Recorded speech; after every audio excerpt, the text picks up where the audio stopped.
History made. North Carolina declares June 14th as Igbo Day. In a historic move, the governor of North Carolina, Josh Stein, officially proclaimed June 14th, 2025 as Igbo Day, honoring the rich legacy, resilience, and contributions of the Igbo people of Nigeria. For over 50 years, Igbos in North Carolina have made their mark in education, medicine, law, engineering, tech, public service, and more. This is more than just a proclamation. It's a recognition of excellence, hard work, and identity. It's a proud moment, not just for Igbos in the US, but for all Africans in the diaspora. Let the world hear it loud and clear. Igbo Kwenu. But let's reflect on this. Had Nigerian states truly acknowledged and embraced the value and contributions of the Igbo people, Nigeria would be a much more united, prosperous, and progressive country than what we see today. Sadly, many of our own leaders, especially some Igbo politicians, have neglected the Southeast, not investing in infrastructure, education, or economic development. Because of this, many Igbos have been forced to build their success far from home, instead of bringing their talents, innovation, and economic value back to the region. Umu Igbo.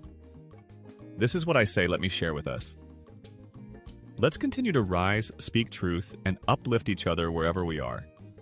Don't forget to share and follow Man is God to Man TV. Yagasia.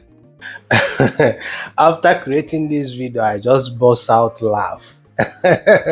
After creating this video that you just watched now, I just burst out laugh. But let me just read out something for you here. One leg, because some of you now about how far technology can go. They can prosperity. Why not prosperity? They understand me. You can't chase and why I give ego. Embrace tech, embrace technology, go into IT, go into copywriting, go into coding, go into web designing, go into programming games, or even app. You know, now actually be a go kite. You know, actually be a man. I'm happy now for this news. You know, now North Carolina declares June 14 Igbo Day to honor Nigerian Southeast community. Now let me just read it down for you. Now again, the news about the state of North Carolina in United States has formally declared June 14th as Igbo Day, paying a tribute to the long-standing contributions of the Nigerian Southeast community to the social and economic fabric of the state.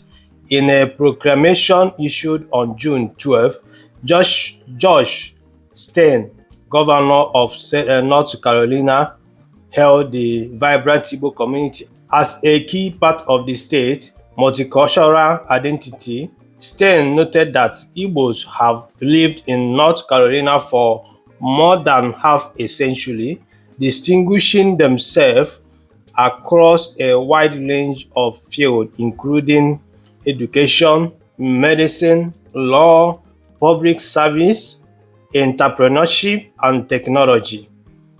Igbos in North Carolina are involved in many charitable causes and have contributed to the economy. They have participated in elections and excelled in various careers, the governor stated in the proclamation. Through their corrective effort to the Igbo community. Now, if you will mainly that video, just say, let me just start from there. You know, he made that baby something. Man, if you not Tomoton, if I know, come on, I'm gonna see I was strong another man's country. But Nigeria, where should I find here recognizing the Igbo but I'm not gonna abon. And more than I beg and also if Nigeria, you were the backward. Because we will indicate Igbo will practice one Nigeria and even Nigeria. Will any tribe in Nigeria can Igbo will practice one Nigeria. Also Igbo on every part of this country called Nigeria. Also Igbo ya stand the say can ekwu against injustice in eme n'obodo ndị ọzọ. Do you understand what I'm saying? And when I na Southeast here, ndị leaders anyị wee na-agwa mụ na gị na-abụ ji na mmanụ wee jụ that na farmer nye nwa anyị conducive environment. Look at the brain power and the economic contribution ndị Igbo na-enye n'obodo ndị ọzọ.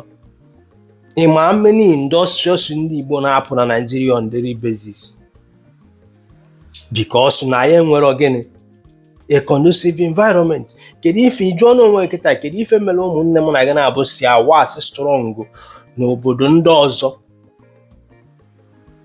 Do you understand me? Ijụọ n'onwe gị the reason ụmụnne m na gị na-abụ ji awas strong n'obodo ndị ọzọ because nye nwere ife a na-akpọ conducive environment. Ịghọtago, enwere ife a na-akpọ level prayer level ground bụ na ọla akịrị na South East a mụ na gị na-abụ si ya ọmpụta ebe a na m agwa gị ifuru afọ mụ na gị na-abụ m onye Igbo na-ata n'obodo ahụ kọọ Nigeria. Politicians anyị akafa dị ya because nke a na-enyefa ka kafa si yuzu ya. Kenekwe m unu ma help m share this video ka emesịa na ụmụnne na-ege m ntị.